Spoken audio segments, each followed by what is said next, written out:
I have known many who wanted to be great fighters in my time. Do you know where they are now? In cemeteries.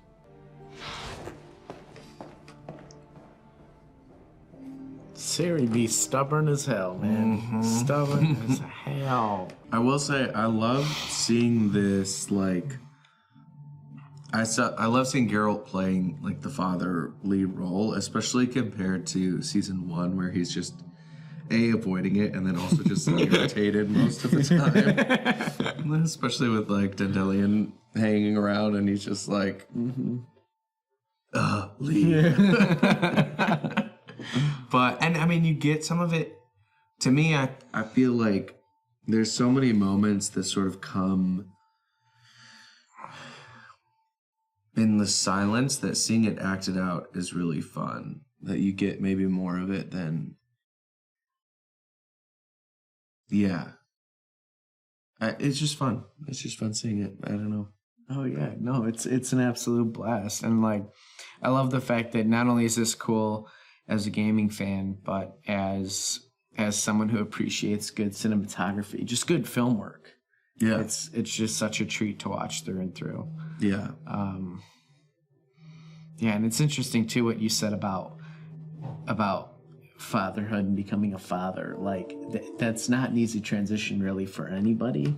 And I feel like Geralt in this season is mirroring what I think a lot of fathers go through, or older brothers, or like eventually you get to a point where you just like have to accept the fact that like this is mine, this is my responsibility, and there are two ways that I can approach it. I can just be a dickhead, make everybody miserable, including myself, or actually approach the responsibility head on. And he's doing a good job of that here.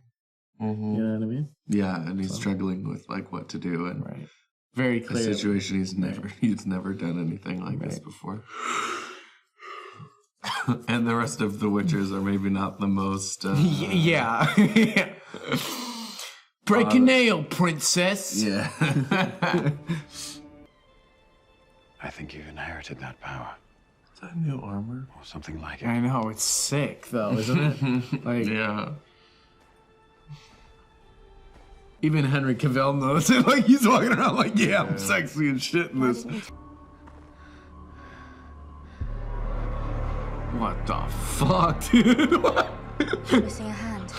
It's Eskel's Leshy.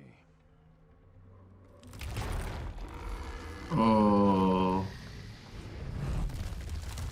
Yo. Oh. I'm sorry, what? I'm sorry, what?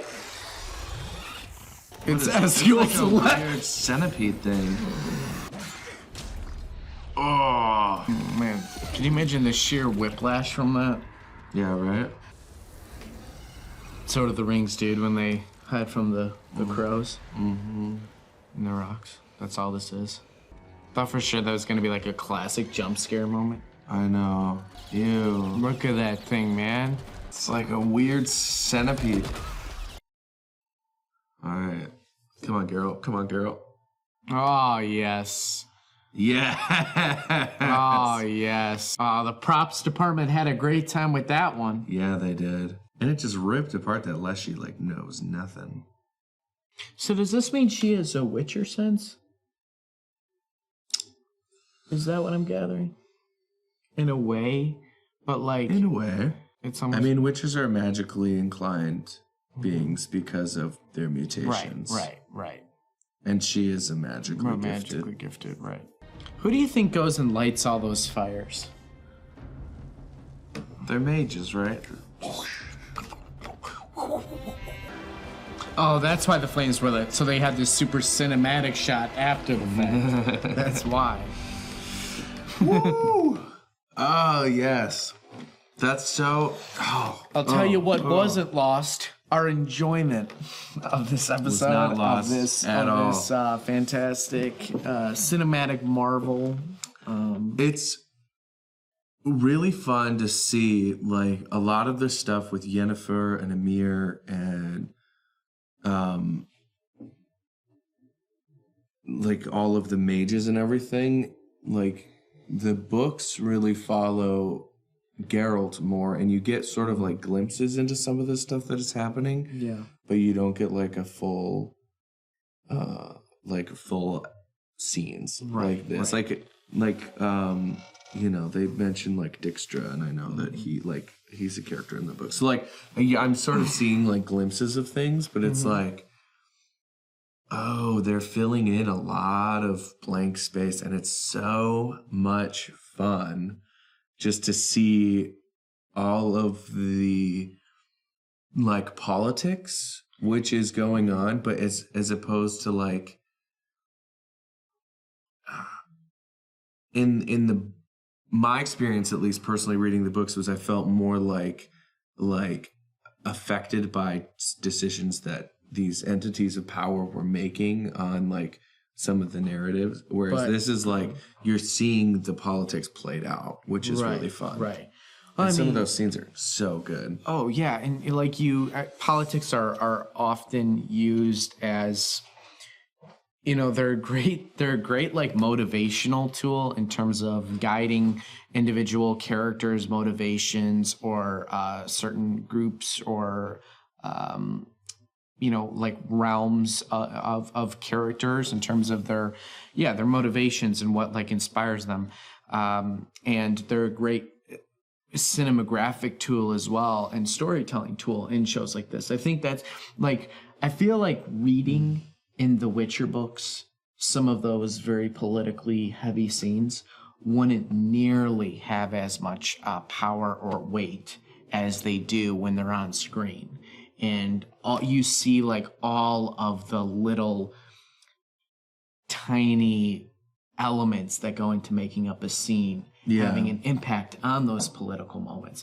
And I mean, even going down to as far as like in the scenes when they're sitting at the council, and like some of just those camera angles on certain people's, and the designs of the costumes and the quality of the acting really like add this additional weight that I don't think can be translated as effectively or as hard or as concisely in a book when it comes to political stuff. Yeah, I mean, I think there's just more. I think they were influenced by a number of scenes in the book. I mean, the books still have these huge, like, quintessential moments that are all based on, like, politics, and I think write it out really well. But it's interesting. I mean, it's just fun to play these, like, conflicting scenes with, like, Tisea and Stregobor, you know, where she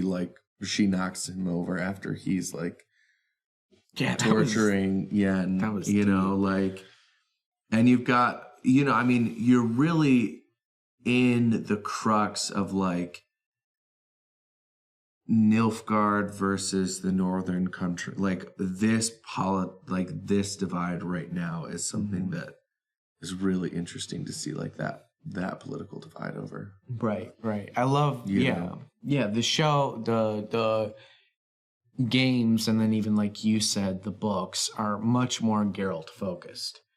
And the fact that this show, like you said, does such a good job of filling in the blanks and really brings a whole new perspective to you and your understanding of the world and the universe that it's The Witcher takes place in. It's just fun what they've fleshed out. I mean, it's definitely more like Geralt and Ciri. But even with Geralt and Ciri, they're exploring stuff that isn't like, at least from my memory, explicitly in the book. So, but it does a really good job of actually painting this world that Ciri and Geralt ultimately live and reside in. And I love the monsters that we're getting into. Yeah, that was so cool. Oh, that centipede thing was sick. Freaking creepy.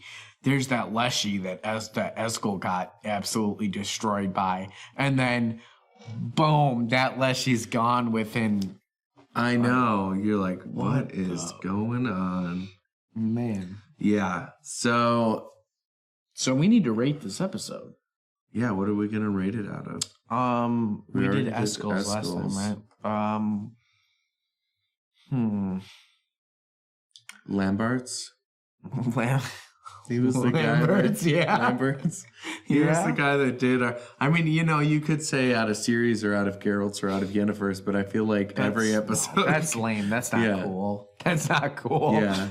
I'm gonna say I feel like Lamberts is. Lamberts. All right. I'm gonna give this one, I think, 7 Lamberts. Okay. Just at least as far as the 3 episodes, I think that this one was my least favorite of the 3.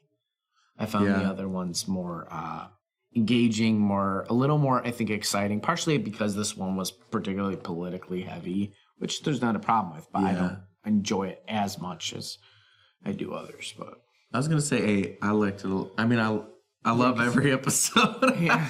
It's gonna be hard and different. They're all gonna be 8, 9s, and 10s. But I also can't be like up here just ultimately agreeing with everything that you say because I got to make it interesting. You know what I mean? For the audience here, you gotta make it. You are having your own experience. You know. I'm having my own struggle. Yeah. I'm having my own struggle. God, man. Oh yeah. He's got to trim them eyebrows, man. I don't know if you know. No, those are the wizard eyebrows. They're wings, crazy.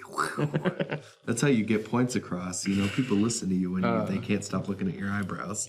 Guys, if you liked the reaction, feel free to like the video if you're on YouTube and subscribe to the channel if you already haven't done so.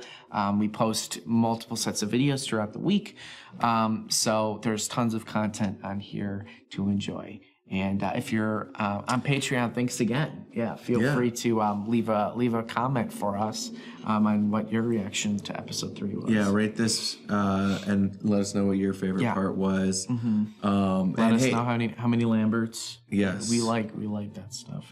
I will say, go if you aren't on Patreon, consider checking our Patreon out because you can watch the full episode unedited. Yes, with us, and we would love that. It's a good time. Thank you so much. We'll see you next time on Chicago Reacts Movies and TV. God, it never gets old.